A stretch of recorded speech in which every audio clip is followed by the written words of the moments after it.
¿Qué tal, mis amigos? Bienvenidos un domingo más al canal de Comemente. Mi nombre es Gapex Gamora y como todos los domingos les doy la bienvenida a este canal que se dedica al mundo de los cómics y de los videojuegos por igual. Esta semana tenemos capítulo correspondiente al mundo de los cómics y retomaremos una de las sesiones de la serie de capítulos quizás que mejor feedback tiene en el canal, que es Joyas Desconocidas. Así que el día de hoy vamos a tener joyas desconocidas del mundo del cómic. Dentro de las joyas desconocidas del mundo del cómic que yo he hablado, he tocado sin número, digamos, de géneros, pero esta vez quise inclusive diversificar un poco más, así que he tomado cómics de Asia, de América y de Europa, 3 cómics, pero al final inauguraré una nueva sección que se llame Cosas que he estado leyendo últimamente y hablaremos de un cuarto cómic que ya no es una joya desconocida, sino que es un título que estuve leyendo esta semana. Así que para empezar vamos a empezar por el viejo continente, por Europa, específicamente por España. Un cómic español que trata sobre la guerra, específicamente sobre el conflicto de Vietnam, y aunque obviamente no es un conflicto que tenga que ver con los ibéricos, el autor de este cómic retrata todo lo que es lo duro de la guerra y de lo que fue esa guerra para los americanos, que tantos problemas trajo, no solo en la parte bélica, sino en todos los cambios sociales que generó. Estoy hablando de Nacido Salvaje. Nacido Salvaje es un cómic que yo tengo hace muchísimos años, donde su dibujante Fernando de Felipe a mí me sorprendió enormemente. Yo esto lo compré, esto es de Glenat y esto puede tener conmigo unos 15 años. Y es un cómic espectacular. A mí me gustó mucho. Yo conocí a Fernando de Felipe por otra obra de él que se llama Museum. Y me gustó tanto su arte que cuando me crucé con este cómic, con Nacido Salvaje, pues quise darle una oportunidad. Y no me arrepiento lo más mínimo. Es una obra genial. La publicación que hizo Glenat consta de 3 tomos, o sea, de 3 realmente números delgados, y dentro de ellos se recopilan historias cortas, autoconclusivas, sobre personas que de una u otra forma estuvieron involucradas en Vietnam, ya sea cronológicamente dentro de la misma guerra, digamos que se narre la historia, o posterior a la guerra, que creo que es la parte que más me gusta del cómic, de cómo afecta a las personas estar en un conflicto de esta índole y todo ese drama que vivieron los veteranos de guerra, no solo de Vietnam, sino de cualquier tipo de guerra en los Estados Unidos.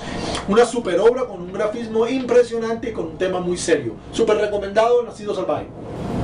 Nacido Salvaje es un cómic a forma de recopilatorio de historias cortas acerca de Vietnam, escrito por Óscar Aybar y dibujado por Fernando de Felipe. Nos muestra el grafismo y la gran calidad narrativa que tienen algunos autores europeos. Estos talentos del cómic español plasman en Nacido Salvaje de forma perfecta las consecuencias de un conflicto bélico y lo tratan profundamente desde los hechos de la posguerra. Nacido Salvaje es un cómic con un impresionante grafismo, muy buen guión y una cantidad de detalles en las viñetas que van desde la muerte de JFK hasta personajes sacados de la pintura de Grant Wood, American Gothic. Esta colección de 3 números toca un tema crudo como es la guerra, pero lo suaviza de manera agradable sin llegar a quitarle fuerza a la base de las historias, que es el conflicto en sí mismo. Apariciones oníricas como el submarino amarillo de los Beatles o el Silver Surfer enriquecerán el completo de la obra, que en español se consigue publicado por Glenat. Nacido Salvaje es un cómic que conserva su atractivo desde la primera página hasta las últimas y deja una sensación de querer ver mucho más del trabajo de Fernando de Felipe. Una muy buena recomendación de cómic ibérico. Bueno, vámonos del viejo continente a tomar un avión hacia Asia. El cómic en el mundo tiene muchas denominaciones. Se llama cómic, la vertiente americana, se llama tebeo, por ejemplo, se llamó durante mucho tiempo tebeo en el viejo continente, sobre todo en España. Los japoneses lo llaman manga. Y la gente tiende a cometer el error de pensar que, por ejemplo, el manga y el cómic son cosas diferentes. Realmente el manga y el cómic son los mismos, son cómic. Son arte secuencial narrativo por medio de viñetas, bocadillos. Lo que pasa es que cómic es una palabra gringa en inglés, manga es una palabra que significa exactamente lo mismo en japonés, como por ejemplo en Colombia se le conoce en muchas zonas como paquito. Es lo mismo, son cómics. Lo que la gente no conoce, quizás comete el error, obviamente los más que muchos conocen de manga pues no tienen este inconveniente. Pero digamos que la gente que no es gran consumidora de manga comete el error de pensar que el manga es todo el cómic asiático. Y eso es un grave error. El manga es el cómic japonés. Y por ejemplo, aunque tenga similitudes estéticas, si un cómic es hecho en China, no es manga. El cómic chino se conoce como manhwa. Y hoy voy a hablarles de un manhwa. Estoy hablándoles de Jam, de Sora Inoue. Seleccioné Jam por varias razones. Sora Inoue es un autor bien desconocido dentro del manga, porque no es manga. Digamos, dentro del manga, los lectores de manga, ¿no? Es manhwa. Manhwa es el manga, o el cómic, o el tebeo, o el paquito, como lo quieran llamar, hecho en China. Por lo tanto, Sora Inoue es de nacionalidad china. Y Jam, aunque es su obra quizás más desconocida porque es su primera novela gráfica. La publicó hace muchísimo tiempo y pasó desapercibida. Esta obra a mí me parece, siendo la primera Sora Inoue, la mejor del autor. Es un cómic de acción, un cómic de, digamos, sí, de acción bélico, protagonizado por dos chicas muy sexys, las cuales son cazarrecompensas. Una es muy joven, la otra es un poco mayor, aparte tiene una relación ahí medio extraña, medio lésbica, muy japonés no es la palabra, muy asiático esto, pero el grafismo de Sora Inoue es maravilloso. La forma en que retrata a la mujer es espectacular y la dosis de acción, el tipo te retrata cantidad de armas, explosiones. Esto daría para una película de Hong Kong de acción brutal. Súper recomendado Sora Inoue, pero no toda la obra de él, porque él tiene una particularidad con este cómic. Sora Inoue en este cómic, un cómic de autor, él dibuja y escribe esta maravillosa obra. Sin embargo, en trabajos posteriores de él deja de escribir y se vuelve solo dibujante. Y a mí realmente me gustó mucho cómo unió aquí su guión, su forma de entender el manga o el manhwa y su forma de dibujarlo. Parece que tiene una compenetración muy interesante y aparte de eso es un cómic súper rápido de leer, muy vertiginoso, mucha acción, muy interesante y muy cómico. Jam, el manhwa, es mi siguiente recomendación. El manhwa es el cómic chino. Y para mí, uno de mis favoritos dentro de sus exponentes es Sora Inoue. Sora Inoue es más conocido por su actual obra, donde solo es dibujante y no fue guionista, Samurai Girl Real About High School. Sin embargo, mucho antes de esto, tiene un manhwa de autor, que escribe y dibuja, llamado Jam, toda una joya desconocida. Jam es un manhwa de acción protagonizado por Mina Inugami y Mayrin Ran, dos protagonistas hermosas que poseen una extrañísima relación. Ambas son cazarrecompensas y su profesión las llevará a aventuras llenas de acción, donde las armas y su sensual y letal belleza serán el primer ingrediente narrativo. Una gran obra y súper recomendado para todos los amantes del manga. Finalizando este recorrido por varias zonas del mundo con respecto a todas las formas de cómic que existen. Bueno, no todas, porque realmente formas de cómic existen muchas. Yo he tenido oportunidad de leer inclusive cómics africanos, bueno, de muchas zonas del mundo, ¿no? Pero digamos, por varios continentes, vamos a irnos al territorio americano y al cómic gringo. Eso sí, no el cómic de superhéroes, aunque de una u otra forma puede llegar a tener elementos de cómic superheroico, con una obra que no quizás sea extremadamente desconocida, pero sí tampoco es una obra así de super renombre, pese a que su autor sí tiene un nombre enorme. Estoy hablando de The Maxx, el cómic de Sam Kidd. Varias cosas que decir de The Maxx. Primero hablemos de Sam Kidd. Sam Kidd está en el top 5, top 6 de mis autores, pues mis dibujantes, porque Sam Kidd es un dibujante, favoritos. A mí me encanta, por ejemplo, la versión de Batman de él. Yo tengo por acá, a ver, por acá una estatua de Batman basada en el diseño de Batman de Sam Kidd, lo que demuestra pues el gran fanatismo que tengo yo por este autor. A mí me gustan mucho otras obras de él que hablaré en el futuro, como Ojo, su trabajo en Batman, como yo decía, pero su obra cumbre, en mi opinión, es esta, The Maxx.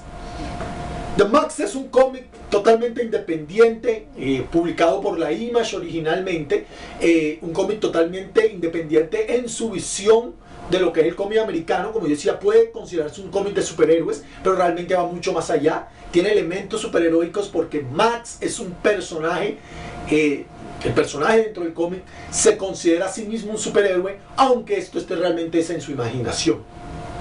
Tiene un grafismo espectacular, muy Sam Kidd, Y fue tan exitoso en lo que a público y a crítica se refiere que MTV le hizo hace mucho tiempo, hace más de una década, una versión animada, una serie animada brutal, espectacular, muy fiel al cómic, obviamente mucho más corta, porque pues la obra completa de Max, el recopilatorio es 3 tomos como este, pero la serie animada tiene un nivel de calidad brutal, o sea que si se pueden ver la serie animada, formidable. Aquí en Latinoamérica la pasaron en MTV, no sé en Europa si la hayan dado, en inglés se consigue un DVD recopilatorio de la serie y es espectacular.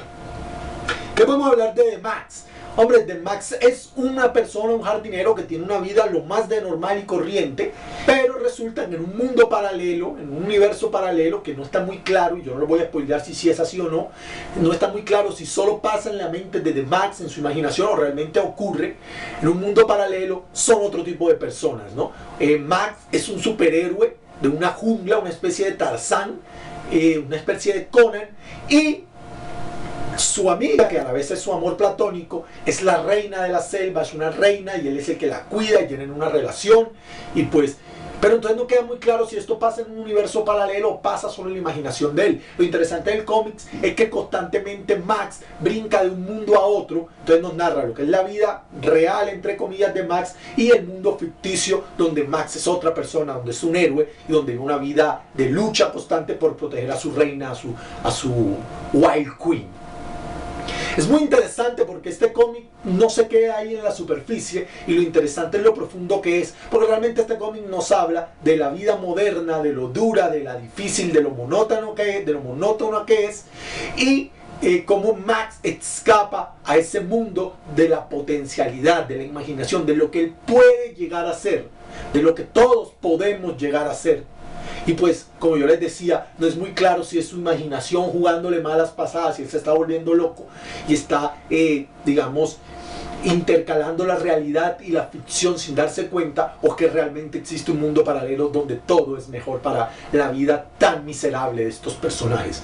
Caso aparte el villano, el señor Oxiso, que es un villano brillante, súper recomendado, no dejen de leer esto, es una joya brutal y posiblemente se enamoren del arte de Sam Kidd.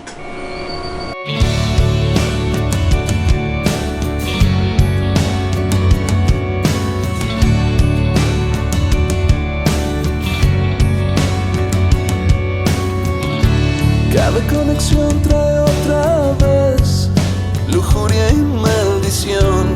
Cada sensación me hace rendir y vuelvo a la prisión. Nunca subestimes al rival cuando es una mujer. Es tan delicada y tan letal y empiezas a entender. Es un animal, te puede devorar. Quizás mejor es no volverlo a repetir. Morir por ti. Tu cuerpo fue el veneno que bebí, tan sutil que empecé sin saber el juego. A veces solo buscas el dolor y caes por error. Sabes que hace daño al corazón, amor depredador. Es un animal, te quiere devorar. Quizás mejor es no volverlo a repetir. Morir por ti. Tu cuerpo fue el veneno que bebí, tan sutil que empecé sin saber el juego. Bueno, queridos suscriptores, gente que se cruza con el video en YouTube, se nos va acabando otro domingo. Y bueno, cada vez siento más cortos los capítulos, cada vez disfruto más haciéndolo. Me encanta el feedback que tengo, por ejemplo, en México, en Perú. Hay gente que realmente apoya mucho el canal y se los agradezco de corazón. Antes de terminar, como les había comentado, quiero empezar a hacer una sección con alguna regularidad que trate no solo de las cosas, como por ejemplo en Joyas Desconocidas, que he leído en el pasado, sino, por ejemplo, que he estado leyendo esta semana, ¿no? Y para empezar con qué cosas que he estado leyendo últimamente, quisiera hablar de Uncanny X-Men de Brian Michael Bendis. Bastante que decir. Yo estoy comprando Uncanny X-Men, llevo hasta el número 6 leído, en la versión mexicana, en la versión de Marvel México. Uncanny X-Men es el título más relevante dentro de la familia mutante en la historia de la Marvel. Por números e historia, por la que ha pasado de todo dentro de la familia mutante de la Marvel. Han pasado autores importantísimos como Chris Claremont. Pero Bendis, con ese momento que está viviendo dentro de la Marvel de autor top, de escritor top, empezó a pensar en cómo reconstruir el mundo mutante. Ya me ha gustado bastante lo que ha hecho. No llega al nivel de New X-Men de Morrison, que de por sí era lo último que había leído yo de mutantes en la Marvel, pero en general está a un nivel muy alto. Yo no sé cómo está en Estados Unidos, pero los primeros 6 números, los que yo he leído en español, mantienen un nivel muy alto. Brian Michael Bendis nos presenta en estos primeros 6 números de Uncanny X-Men lo que es la llamada revolución mutante de Cíclope. Cíclope, digamos, después de ciertos eventos en los cuales termina causando la muerte de Javier, de su mentor, entra como en una duda existencial de sí mismo, de cómo la sociedad mutante se ha vivido, del sueño de Javier de convivencia pacífica, y decide que no, que hay que hacer una revolución y que los mutantes pues no pueden seguir subyugados por el hombre. Entonces empieza a reclutar, unido a personajes por ejemplo como Magneto, a reclutar a todos los mutantes que salen en el mundo buscando, como fue alguna vez el sueño de Magneto con Genosha, hacer una nación mutante y poderse librar de los hombres, ¿no? Y si no es a las buenas, pues ni modo, será a las malas. Algo muy antagonista, quizás lo que defendió durante décadas y décadas. Pero esto es solo la parte de arriba. En el fondo hay mucho más. Aparte hay cosas muy interesantes en estos primeros 6 números. Por ejemplo, veremos cómo los mutantes del pasado, o sea, ellos mismos, Cíclope y sus compañeros de la First Class mutante, viajan al futuro para intentar detener al Cíclope del futuro. Entonces vamos a tener al mismo tiempo a 2 generaciones. La primera clase de mutantes, donde por ejemplo Jean Grey está viva, y estos actuales mutantes que pues tienen toda una historia de dolor y recorrido de esa situación geopolítica tan difícil que es el universo Marvel, sobre todo en la parte de mutantes. Veremos personajes que yo adoro. A mí White Queen me parece de lo más sexy, de lo más espectacular que hay en el mundo de los cómics. Me parece la mujer perfecta, Emma Frost, y que es obviamente actualmente la pareja de Scott Summers. Entonces es parte de este equipo que busca la revolución. Muy bien escrito por Brian Michael Bendis, súper recomendado. Esperemos que no baje este nivel porque los 6 primeros números son muy interesantes. Y aparte, los dibuja Chris Bacalo. Si antes hablaba de Sam Kidd, a mí me gusta más aún Chris Bacalo. De mis 5 dibujantes favoritos, Chris Bacalo y Sam Kidd se meten. O sea que miren, qué tremenda calidad puede llegar a tener esta publicación, que en España también se está publicando. Súper recomendado, Uncanny X-Men. Una nueva era en el universo mutante de la Marvel Comics empezó en la llamada Revolución de Cíclope. Los encargados de este magno evento son Brian Michael Bendis en el guión y uno de mis dibujantes favoritos de toda la historia del cómic de corte superheroico, el descomunal Chris Bacalo. Uncanny X-Men reinició su marcador de 0, dejando atrás los más de 500 números que redefinieron al mundo mutante de las manos de autores épicos como Chris Claremont. Este nuevo amanecer para los pupilos de Charles Xavier es de por sí muy convulsionado, y eso es mucho decir dentro de un título de la familia X. Cíclope, uno de los X-Men originales, emprendería una cruzada pública a modo de revolución social para unificar a la población mutante y dejar de lado décadas de subyugación social a mano del Homo sapiens. Con este fin, al parecer tan distante del de su mentor Javier, y unido a Magneto y Emma Frost, comenzará Scott Summers a reclutar y adoctrinar a cada nuevo mutante que aparezca en el mundo, con el fin de formar su ejército revolucionario y alcanzar su tan soñada libertad mutante. Pero no solo los humanos ven esto como una peligrosa e inestable revolución, sino que también un sector de sus hermanos mutantes también encuentran las acciones de Cíclope como una contravía al sueño de convivencia pacífica del difunto Charles Xavier. Uncanny X-Men es un cómic en sus primeros 7 números apasionante y tremendamente bien dibujado, donde la acción correrá a raudales. Caso aparte merece el misterioso personaje de Magik, parte del equipo de Cíclope, el cual lo desarrolla Bendis magistralmente, o la vuelta de las trillizas, Celeste, Minder y Phoebe, expupilas de White Queen. Sin duda, uno de los mejores caracteres mutantes creados en los últimos 20 años. La pregunta es fácil, ¿Cíclope tiene la razón?